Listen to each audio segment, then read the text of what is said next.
అప్పటి నుంచి నేను డిసైడ్ అయిపోయా, నిన్ను వదిలిపెట్టా ఉండి నీతో కాంప్రమైజ్ అవుతానని పొరపాటుగా అనుకోబాకు.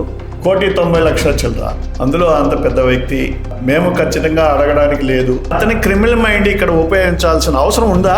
ఒక 70-80 మందిని మనసులను తీసుకొచ్చి రౌడీలని బౌన్సర్స్, ఆ క్యారెక్టర్ పైన నేను దెబ్బ కొట్టాలని చూసినప్పుడు ఫ్యామిలీ కోసం సర్వం దారపోస్తారు. ఆ ఫ్యామిలీనే నువ్వు టార్గెట్ చేయాలనుకున్నప్పుడు ట్రైనింగ్ దూరేదేమో దొమ్మరు గుడిసి చెప్పేదేమో శ్రీరంగ. కబ్జాలు కూడా ఎవరైనా చేసినా, మోసాలు చేసినా ఇక మాత్రం ఆయన ఎంతమందికి అన్యాయం చేసిండో అప్పటి నుంచి నేను డిసైడ్ అయిపోయా, నిన్ను వదిలిపెట్టా. నమస్తే అండి తెలుగు ప్రజలకు. మనము ఈరోజు నార్సింగ్కి వచ్చినాం. నిన్ననేమో కోకాపేటకు వచ్చినాం. మరి ఆర్మూర్ ఎమ్మెల్యే పైడి రాకేష్ రెడ్డిని ఇంటర్వ్యూ తీసుకున్నాం. ఇప్పుడు కూడా ఒక నార్సింగ్ నుంచి మనకు ఒక కాల్ వచ్చింది. ల్యాండ్కు సంబంధించిన ఇష్యూ, ఒక మాజీ ఎక్స్-IPS ఆఫీసర్ మోసం చేసిండు, చీటింగ్ చేస్తున్నాడు అని చెప్పి రావడం జరిగింది. నిన్న నేను ఆర్మూర్ ఎమ్మెల్యే పైడి రాకేష్ రెడ్డి గారితో ఇంటర్వ్యూ చేసినప్పుడు కూడా అన్నగారు కొన్ని విషయాలు చెప్పిండు. కొద్దిమంది IAS ఆఫీసర్లు, కొద్దిమంది IPS ఆఫీసర్లు మొత్తం ఒక ఎమ్మెల్యేని నన్నే 45 నిమిషాలు నిలబెట్టిర్రు.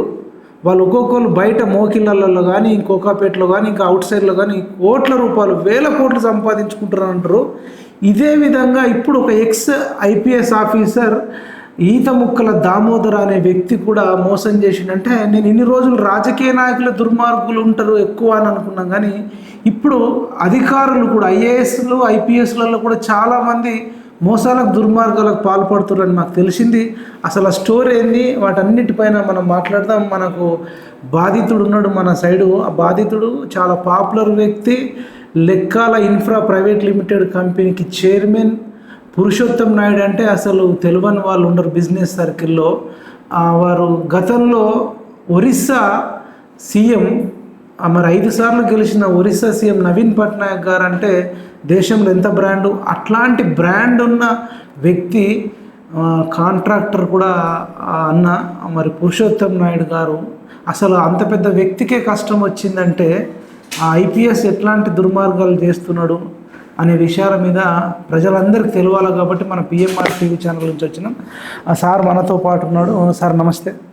నమస్కారం అండి. సార్ చెప్పండి, మీరు ఒరిస్సా నవీన్ పట్నాయక్ నుంచి అసలు మీరు అవార్డు తీసుకున్నారు కదా, అసలు ఎట్లా అవార్డు? అది క్లియర్ అవార్డు కాదు, యాక్చువల్గా ఆ మల్కనగిరి డిస్టిక్లో వర్క్స్ చేసి ఆ డిస్టిక్ అసలు కనెక్టింగే లేదు.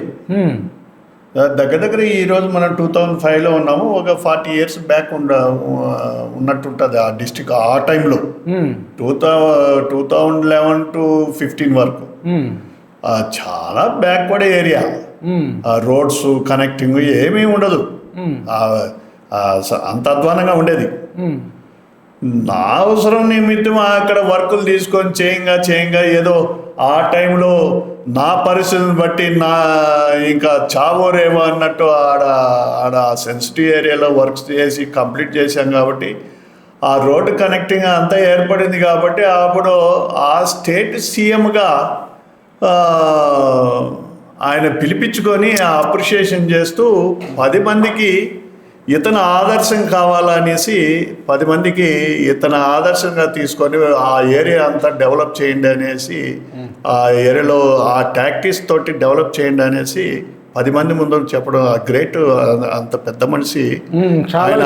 నా కష్టాన్ని, నేను పడిన శ్రమని అక్కడ ఉన్న అఫీషియల్స్ అవుతానేమో ఆయన నోటీస్కి తీసుకోవడం, ఆయన అప్రిషియేట్ చేయడం చాలా నాకు బలాన్ని ఇచ్చింది. అది ఎప్పుడు సార్, ఏ సంవత్సరం అందా? అప్పుడు అది 2014-15లో. అంటే ఎట్లా ఉండరు, అంటే అడవిలాగా ఉంటుండేనా రోడ్లు? ఎట్లా? మొత్తం ఫారెస్ట్. అది ఫారెస్ట్, మల్కనగిరి డిస్టిక్. ఏవి అంటే మొత్తం షెల్టర్ జోన్ ఏరియా అది. మీరు ఇంకా ఎక్కడ ప్రాజెక్టులు చేసారు? అసలు మీ ప్రస్థానం కొంచెం. యాక్చువల్గా నేను చాలా అగ్రికల్చర్ బ్యాక్గ్రౌండ్ అండి. నేను చదువుకున్నది 10th క్లాసు. ఏదో కడుపుని చేతలు పెట్టుకొని రకరకాల బాధలు, రకరకాల కష్టాలు పడుతూ వచ్చాం. ఏదో హైదరాబాద్ నగరం చేరాం. హైదరాబాద్ నగరంలో హైదరాబాద్ హక్కును చేర్చుకొని ఇక్కడ ఏదో భూముల రేట్లు, నాకు భూములు అంటే ఇష్టము, అపోజ్ చేసి భూములు కొనుక్కునే మెంటాలిటీ నాది, ఫార్మింగ్ బ్యాక్గ్రౌండ్ కాబట్టి అవి రేట్లు వచ్చాయి. ఇక్కడ పాలకులు చేస్తున్న చొరవతోటి ఇక్కడ అభివృద్ధిని బట్టి ఆ భూములకి రేట్లు వచ్చాయి. ఏదో దేవుడి దైవాల మా తల్లిదండ్రుల ఆశీర్వాదంతో 10 మంది పరిచయాలు అవ్వడం, సేమ్ టైం దాన్ని తగినట్టు ఆ క్యారెక్టర్ కూడా నిలబెట్టుకుంటూ మంచిగా ఆ క్యారెక్టర్ పైన బతుకుతున్నాం కాబట్టి ఆ క్యారెక్టర్ పైనే ఇతను టార్గెట్ పెట్టుకొని దాన్ని దెబ్బతీయాలని చూస్తున్నాడు. టార్గెట్ అంటే ఏంటి సార్? ఇప్పుడు మనం ఫస్ట్ టైం మీకు కలిసినాం, మీరు ఇంతకుముందు కూడా గతంలో కూడా ప్రెస్ మీట్ పెట్టారట, మా పిఎంఆర్ టీవీ ఛానల్కి అయితే ఫస్ట్ టైం ఇస్తారు కాబట్టి అసలు ఈ ఈత ముక్కల దామోదర్ కానీ మీకు అసలు ఎక్కడ పరిచయము, అసలు ఏం జరిగింది? మామూలుగా మాకు మేము వ్యాపారస్తులం కాబట్టి పబ్లిక్ తోటి, అదేవిధంగా అఫిషియల్స్, ఎనీ అఫిషియల్స్ తోటి మంచిగా పోవాలని అనుకుంటా. ఎవరిని వదులుకునే మెంటాలిటీ కాదు, వదులుకోకూడదు. మేము వ్యాపారస్తులు, వాళ్ళు ఒకవేళ మమ్మల్ని ఇబ్బంది పెట్టినా తిరిగి వాళ్ళని ఏ విధంగా సాటిస్ఫై చేసుకోవాలా, ఏ విధంగా ముందుకు పోవాలని మనం నడుస్తూ ఉంటాం. లేకపోతే ఈగో అడ్డు చేస్తే ఇంకా కష్టపెడతారు, టార్చర్ పెడుతుంటారు. సరే, ఈ సందర్భంలో మాకు ఇతను చిత్తూరు డిస్టిక్ అంటే నేను చిత్తూరు డిస్టిక్ కాబట్టి కొంచెము ఫస్ట్ ప్రియారిటీ ఉంటుంది పరిచయాలు. ఓకే, అందులో ఆయన పెద్ద మనిషి ఒక వ్యవస్థలో ఉన్నాడు, మనకు ఎప్పుడైనా అవసరాలు ఉంటాయి కదా అనేసి ఏ ఉద్దేశంతో ఈ హైదరాబాద్లో కలిసినప్పుడు పరిచయాలు అయినారు. కాబట్టి ఖచ్చితంగా మాట్లాడుతుంటాం. ఆ పరిచయాలతోటి ఫ్యామిలీస్ కలవడం ఇవన్నీ జరిగినాయి, బాగానే ఉండింది. కొద్ది రోజులకి ఆ పరిచయాల్ని మామూలుగా వాడుకుంటే బాగుండేది, అది డిఫరెంట్గా పోయాయి. అక్కడ అంత మంచిది కాదు అనుకొని, ఎందుకంటే రేపు జవాబుదారీ నేను కదా, ప్రతి ఒక్కదానికి జవాబుదారీ అకౌంటబిలిటీ ఉండాలా అనేసి ఉద్దేశంతో కొంచెం ఈ మధ్యలో కూడా పిల్లలు డెవలప్ అవ్వడం, పిల్లల ప్రొఫెషన్ ఇవన్నీ దృష్టిలో పెట్టుకొని కొంచెం పరిచయం అయినప్పటికీను ఈ రాను కొంత గ్యాప్ రావడం, దీనివల్ల అతను ఓర్చుకోలేకపోయాడు. అది అంటే ఇప్పుడు మీకు ప్రాబ్లం చీటింగ్ అయింది అంటారు కదా, అసలు ఏం చీటింగ్ అయింది?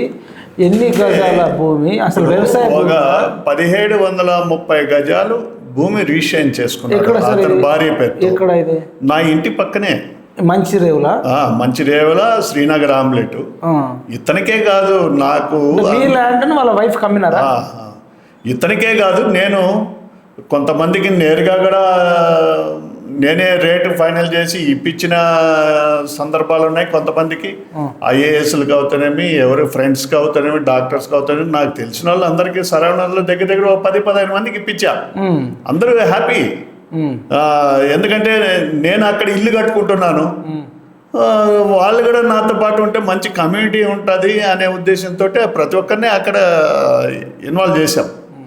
ఆ సందర్భంలో ఇతను నాకున్న మంచిగా ఉన్న రిలేషన్షిప్ తోటి నా పక్కనే ఇచ్చాం, మంచి సైటే ఇచ్చాను. ఎప్పుడో ఇచ్చాము, ఒక మాట అనుకున్నాము, ఆ మాట ప్రకారం ఇచ్చాను. 1730 గజాలు. 1730 గజం ఎంత రేటు? గజం ఒక 11,000 చిల్లర ఎంతో. మొత్తం ఎంత అమౌంట్ ఎంత? 1,90,00,000 చిల్లర. ఇప్పుడు 1,90,00,000 మీకు ఇవ్వలేదని అంటారా, లేదంటే 1,90,00,000 రిజిస్ట్రేషన్ చేసుకునేటప్పుడు 3 చెక్కులు ఎంటర్ చేశారు చెక్ బుక్ దీంట్లో, సేల్ డీడ్లో. సేల్ ట్రాన్సాక్షన్ అయిన తర్వాత పంపిస్తాను చెక్కులు అన్నారు. ఓకే, ఉన్న ఫ్రెండ్షిప్ తోటి ఇచ్చి పంపించాము. రిజిస్ట్రేషన్ అయిన తర్వాత, రిజిస్ట్రేషన్ చేసుకున్న తర్వాత ఒక 2 నెలల తర్వాత ఒక చెక్ పాస్ చేశారు. రిజిస్ట్రేషన్ మన చేతులు ఇటు డబ్బులు ఇవ్వడము, అటు రిజిస్ట్రేషన్ చేయడం రెండు ఒకటే ఉంటుంది కదా. ఇక్కడ ఒకరి పరిచయాలు ఒకరు లేనప్పుడు, కొత్త వ్యక్తులు అయినప్పుడు అదే విధంగా చేస్తారు. ఇక్కడ పరిచయాలు ఉన్నాయి, అందులో అంత పెద్ద వ్యక్తి, అతనికి గౌరవం ఇవ్వాలా, మేము ఖచ్చితంగా అడగడానికి లేదు, అతను నిలబెట్టుకోవాలా. ఓకే, నాకన్నా ఇంపార్టెంట్ ఒక ప్రాపర్టీ కొని రిజిస్టర్ చేసుకునే వ్యక్తికి ఆ సేల్ కన్సిడరేషన్ అంతా క్లియర్ చేసుకోవాల్సిన బాధ్యత నాకన్నా ఎక్కువ అతనికి ఉంటుంది. ఎందుకంటే రేపటి నుంచి ఎంజాయ్ చేయాల్సిన వ్యక్తి అతనే కదా. అవును, డిస్టర్బెన్స్ లేకుండా నాకన్నా ఎక్కువ బాధ్యత అతనికి ఉంటుంది. ఫ్రీగా ఉండాలి, హ్యాపీగా ఉండాలి, చేసుకోవాలి కదా. దాన్ని అతని క్రిమినల్ మైండ్ ఇక్కడ ఉపయోగించాల్సిన అవసరం ఉందా? ఏం ఉపయోగించండి క్రిమినల్ మైండ్? అసలు ఏమైంది? అందులో సేల్ కన్సిడరేషన్ ఫెయిల్యూర్ అయ్యాడు. అంటే నోటీసులు పంపించిన రెస్పాండ్ అవ్వలేదు. అంటే చెక్కులు మీకు చెల్లలేదా సార్? ఎన్ని చెక్కులు? అసలు చెక్కులు ఒక చెక్కు రీషేర్ అయిన 2 నెలల తర్వాత ఒక చెక్ పంపించాడు, క్యాష్ చేసుకున్నాం. మళ్ళీ 2 చెక్కులు అట్లే పెండింగ్ ఉన్నాయి. దానికి ఏమంటే మెయిల్ పంపించాడు. అక్కడే అతని క్రిమినల్ మైండ్ ఏంటంటే ఆ చెక్కులు నా దగ్గర ఉన్నాయి, నువ్వు ప్రయాణం చేసుకో అనేసి నాకు మెయిల్స్ పంపించారు అతని భార్య దగ్గర నుంచి. అక్కడే అతని క్రిమినల్ మైండ్ బయటపడిపోయింది. చెక్కులు ఇవ్వకుండానే చెక్కులు ప్రయాణం చేసుకోండి అని ఎవరైనా అంటాడు? ఏ బుద్ధుండేటన్నా అంటాడా? నాకు తెలిసిపోతుంది కదా, అరే ఏంద్రే ఇతను రాంగ్ రోడ్లో పోతున్నాడు అని తెలిసిపోతుంది కదా. చెక్కులు ఇవ్వకుండానే నీకు చెక్కులు ఉన్నాయి ప్రయాణం చేసుకోనని మెయిల్ పంపిస్తే మామూలు ఎవరికైనా అర్థమైపోతుంది కదా అతని క్రిమినల్ మైండ్ ఏదో రాంగ్ రోడ్లో పోతున్నాడు అనేసి. అయినా 2 నోటీసులు పంపించా, రెస్పాండ్ లేదు. ఏమని పంపించారు నోటీసులలో? ఈ విధంగా చెక్కులు పాస్ చేయించాయా, మా బుక్స్ అకౌంట్ క్లోజ్ చేయాలా, దానిపైన ఇన్కమ్ ట్యాక్స్లు ఇవన్నీ మంచి జట్ట క్లోజ్ చేయాలా అనేసి రెస్పాండ్ లేదు. లాస్ట్కి అది అమ్మడానికి పెడితే అప్పుడు నేను ఒక బోర్డు పెట్టా, దీంట్లో సేల్ కన్సిడరేషన్ పెండింగ్ ఉండదు, ఎవరైనా అన్నోన్ పర్సన్స్ తెలియకుండా ఎవరైనా రిజిస్ట్రేషన్ చేసుకుంటే మళ్ళా ఇంకొక లిటిగేషన్ వస్తుందనే ఉద్దేశంతో ఆ బోర్డు పెట్టిన దానికి బోర్డు పెట్టిన ఎంబడే నా పైన పోలీస్ కంప్లైంట్ ఇచ్చి, నా పైన నా ఫ్యామిలీ మెంబర్స్ అందరిపైన కంప్లైంట్ ఇచ్చి ఒక 70-80 మందిని మనుషులను తీసుకొచ్చి, రౌడీలని బౌన్సర్స్ తీసుకొచ్చి అక్కడ దగ్గర 70-80 లక్షల మెటీరియల్ ఉండింది. నేను కొత్త ఇల్లు కట్టేటప్పుడు అక్కడ మిగిలిన సామాన్లన్నీ ఆ సైట్లో వేసి పెట్టడం జరిగింది. ఆ సైట్ని ఉన్న రూముల్ని కూడా ధ్వంసం చేసి అవన్నీ ఫోటోలు మీకు ఇచ్చాను చూడండి, చూస్తాను. ధ్వంసం చేసి ఆ సైట్ని అప్పుడే ప్రీకాస్ట్ కాంపౌండ్ వాళ్ళు ఒక సైడ్ పెట్టేసి లాక్ చేయడం జరిగింది. దానిపైన నేను కోర్టుకు పోయాను. కోర్టు స్టేటస్ కో ఇస్తూ అది ఎవరికి థర్డ్ పర్సన్కి అమ్మకూడదు అనేసి ఆర్డర్ కూడా ఇచ్చింది. ఎందుకంటే మీకు పూర్తి పేమెంట్ చెల్లించలేదు. ఇప్పుడు మీకు ఎంత పేమెంట్ వచ్చింది సార్? 65 లక్షలు. 1,95,00,000లో 65 లక్షలు వచ్చింది. ఇంకో 1,30,00,000 రావాలి. దాన్ని తగినట్టు లీగల్గా ఆ సేల్ డీడ్ క్యాన్సిలేషన్కి పోతున్నాం. మరి కాదు సరే, సింపుల్. ఆయన ఎందుకు ఇట్లా బిహేవ్ చేస్తున్నా అనుకుంటారు? అంత పెద్ద పొజిషన్, IPS ఆఫీసర్ అంటారు, ఆయనకి ఇంతే కాదు. మీరు అదే ఇందాక అన్నారు మీకు ఎక్కడ గ్యాప్ వచ్చింది అనేసి.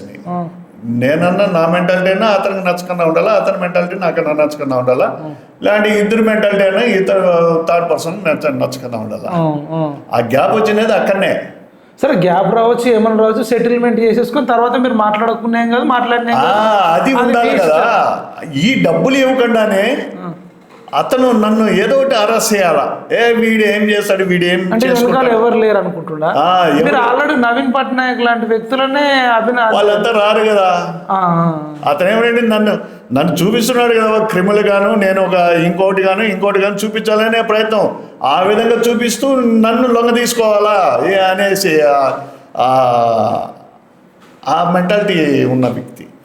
సెల్లర్ అయితే మీరే కదా వాళ్ళకు ల్యాండ్ సెల్ చేసింది. నా కంపెనీ. ఇప్పుడు మీరు మా అబ్బాయి ఆథరైజ్డ్ పర్సన్. ఇప్పుడు మీరు క్రిమినల్, మంచోడా, చెడ్డోడా అవన్నీ తర్వాత విషయం. మీరు ల్యాండ్ అమ్మిర్రు, వాళ్ళు డబ్బులు ఇవ్వాలి అంతే. మరి అంటే డబ్బులు ఉండి ఇస్తలేడు కదా. అంటే ఇప్పుడు ఆయన లెవెల్ అయితే IPS డబ్బులు ఎందుకు లేవు? డబ్బులు బ్రహ్మాండంగా ఉంటాయి. డబ్బులు పెట్టుకొని కూడా అరే ఇది కూడా ఇవ్వకుండా వీడిని ఎట్లా లొంగ తీసుకొని ఇవి కూడా ఇవ్వకుండా క్లోజ్ చేయాలని మెంటాలిటీ. సరే ఇప్పుడు మనం జనరల్గా అయితే ఊర్లలో ఏం చేస్తారంటే డబ్బులు కట్టకపోతే లేదా నమ్మిన తర్వాత వాళ్ళు ఎంతైతే భయాన్ని ఇస్తారో లేదంటే ఎంతైతే అమౌంట్ ఇస్తారో అది ఇచ్చేసి రిటర్న్ ల్యాండ్ తీసేసుకుంటారు టోటల్ పేమెంట్ చేయకపోతే. మరి మీరు కూడా ఇప్పుడు వాళ్ళు ఇచ్చిన 60 లక్షలు వాళ్ళకి ఇచ్చేసి ఒకవేళ డబ్బులు వాళ్ళు కట్టకపోతే లేవేమనుకుందాం కొద్దిసేపు, లేకపోతే మీ 1730 గజాలు మరి మీరు తీసేసుకోండి నాతో అయితలేదని చెప్తే మరి మీరు తీసుకుంటారా మీ ల్యాండ్ మీద? ఇప్పుడు ల్యాండ్ ఇష్యూ కాదు ఇక్కడ వచ్చినది. ఇక్కడ నాకైతే అతనికి డబ్బులు ఇష్యూ, డబ్బులు వ్యామోహం అతనికి. ఇక్కడ నాకు డబ్బులు కాదు, ఈ ల్యాండ్ కాదు. నాకు దేవుడు బాగానే ఇచ్చాడు, దేవుడు దయ వల్ల. నేను దాని గురించి కాదు, ఈ రోడ్డుకి నేను అతను చెప్తున్నాను, అతనికి అమ్మేశామని చెప్తున్నా. ఎప్పుడైతే అతను కరెక్ట్ రూట్లో రాకుండా నా పైన ఇక్కడ కేసు పెట్టి నా ఫ్యామిలీ మెంబర్స్ని ఇన్వాల్వ్ చేసి దౌర్జన్యంగా 70-80 మందిని బౌన్సర్ని తీసుకొచ్చి దౌర్జన్యంగా దాన్ని ఎప్పుడైతే తీసుకున్నాడో అప్పటి నుంచి నేను డిసైడ్ అయిపోయా, ఇతనికి ఇంకా మానవత్వం లేదు, మనం మానవులుగా ప్రవర్తించకూడదు, మనం కూడా అదే విధంగా ముళ్ళును ముళ్ళుతోటే తీయాలని డిసైడ్ అయిపోయాం. లీగల్గా ఏ విధంగా పోవాలా, ఇతన్ని ఏ విధంగా, ఇతని మెంటాలిటీ, ఇతని క్రిమినాలిటీ ఏ విధంగా పబ్లిక్ ముందు నిలబెట్టాలని. మీ ఆత్మగౌరవం మీద దెబ్బ కొట్టి అన్నిటికన్నా 1730 గజాలు లేదంటే 1,35,00,000 అనేది తర్వాత నేనే ఇట్లాంటి వాళ్ళకి తీసిచ్చాను. ఒకవేళ వాళ్ళ దగ్గర డబ్బులు లేకపోయినా కానీ నేనే డబ్బులు కట్టి తీసిన వాళ్ళు కూడా ఉన్నారు కొంతమంది, జెన్యూన్ ఉంటే. ఈ రోజు నాతో ఉన్నారు వాళ్ళు. వాళ్ళ దగ్గర ఆ టయానికి డబ్బులు లేకపోతే నేనే ఇచ్చేసి మీరు ఇవ్వండి అంటే, నాకేనంటే నేను ఆడ ఇల్లు కట్టుకునేటప్పుడు నా చుట్టూ 10 మంది ఉండాలో తెలిసిన వాళ్ళు అనే ఉద్దేశంతో అందరికీ తీసిచ్చా. బా, మీరు అంత మంచి ప్రయత్నం చేస్తే ఇతను ఆ విధంగా చేశాడు, ఈ పరిస్థితి వచ్చింది. సార్ మీ పరిస్థితి ఎట్లుంది ఫైనల్గా? మరి పాపం సామాన్యులు ఎంతో మంది ఉంటారు, మీరు కొంచెం పెద్ద పేరున్న వ్యక్తికి ఇట్లా అవుతుంది. ఇట్లా ex-IPSలు కానీ ex-IASలు కానీ కొంతమంది ఇట్లా భవిష్యత్తులో ఇట్లా చేస్తే మీలాంటి వాళ్ళు ఏమన్నా అండగా ఉంటాయి? అందరూ ఆ విధంగా ఉండరు. ఇప్పుడు నా ఫ్యామిలీలోనూ నాకు ఫ్రెండ్స్ అందరూ ఉన్నారు, అన్ని కేటగిరీస్ ఉన్నాయి. వాళ్ళు కూడా జీర్ణించుకోరు ఇట్లాంటి మెంటాలిటీస్ని. ఎవరో కాడే కానీ రిలేషన్షిప్ ఈ పరిస్థితి తీసుకున్నారంటే ఎంత వెక్స్ అయిపోతారో అది ఆలోచించండి. అది సరే, మీరు ఫైనల్గా ఇప్పుడు ex-IPS ఆఫీసర్ ఈత ముక్కల దామోదర్ గారికి ఏం చెప్తారు మన PMR TV ఛానల్ ద్వారా? మీ నెక్స్ట్ ఇప్పుడు నువ్వు నన్ను నేను ఏదైతే ఆ క్యారెక్టర్ పైన ఇటుకు వేసుకొని వచ్చి బిల్డప్ చేసుకున్నానో ఆ క్యారెక్టర్ పైన నేను దెబ్బ కొట్టాలని చూసినప్పుడు నెంబర్ 1. నెంబర్ 2, ఎవరైతే ఒక ఫ్యామిలీ హెడ్గా ఆ ఫ్యామిలీ కోసం సర్వం దారపోస్తాడో ఆ ఫ్యామిలీనే నువ్వు టార్గెట్ చేయాలనుకున్నప్పుడు నిన్ను వదిలిపెట్టాను. నిన్ను ఎక్కడ నిలబెట్టాలో అక్కడ నిలబెడతా. అంటే నాకు మారమని చెప్పి ఏమైనా సలహా ఏమయ్యారా? ఎట్లా మారేడుగా ఉంటే అతను ఏమైనా సలహా ఇవ్వాల్సి వస్తే భోజనం చేస్తాడు, మనం భోజనం చేస్తాం, మనం మనుషులం. ఏదన్నా సలహా ఒకరి వల్ల ఒకరికి ఏదో ఒకటి బెనిఫిట్ పొందినప్పుడు అవి గుర్తురావా? గుర్తొస్తాయి కదా. ఇప్పటికైనా రియలైజ్ కామంటారు. రియలైజ్ ఏముండదు. నన్ను ముంచాలని చూశాడు, అతను మునుగుతున్నాడు. ఇప్పుడు మిమ్మల్ని ఒక్కరిని ముంచిండే ఆయన మెంటాలిటీ ఇట్లానే ఉంటుంది. మీరు ఏమైనా ఎంక్వైరీ చేశారా? వేరే వాళ్ళకు కూడా ఇట్లాంటి ప్రాబ్లం ఏమైనా చేస్తున్నారా? ఇందాక చెప్పాను అనుకుంటా, నా నెంబర్ తెలియదు, ఆ నెల్లూరు గురించి నాకు కూడా తెలీదు. అతను నెల్లూరులో పనిచేశాడని తెలుసు, కానీ నెల్లూరులో గత 8వ తారీఖు వచ్చిన మీడియా ఇన్ఫర్మేషన్ తీసుకొని అక్కడ కొంతమంది FIR డౌన్లోడ్ చేసుకొని FIRలో నా ఫోన్ నెంబర్లు ఉన్నాయి. FIR మొత్తం చూసి వాళ్ళు ఫోన్ చేయడం జరిగింది.